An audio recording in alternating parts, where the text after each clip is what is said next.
One of the neighbors called and said I better get over here. That plane hit my parents' house.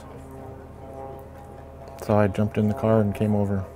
I was out on the back porch doing some work out there, and we live underneath the flight path, so hearing planes come and go is not an uncommon thing, but I heard an engine sound that I'd never heard before, and then it went quiet, and probably about 10 seconds later, a really loud crash, sounded like I thought it was a dump truck or something that hit a car. There was a car crash out on the street. So I ran out from the backyard to the front.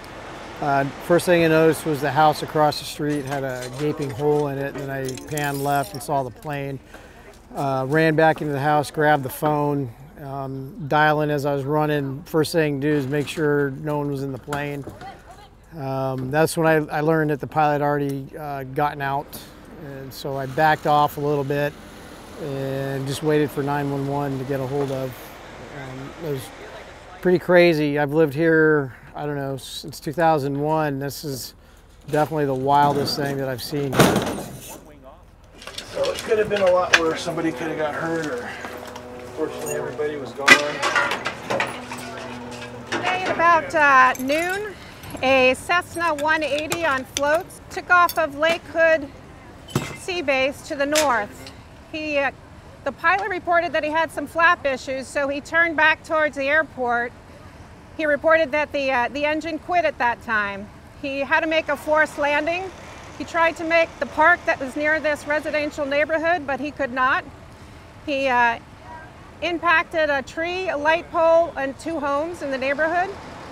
He was able to egress from the airplane, and he sustained minor injuries. Well, I can't talk about what this pilot specifically was thinking on this accident, but there is not a whole lot of time when you lose an engine at low altitude.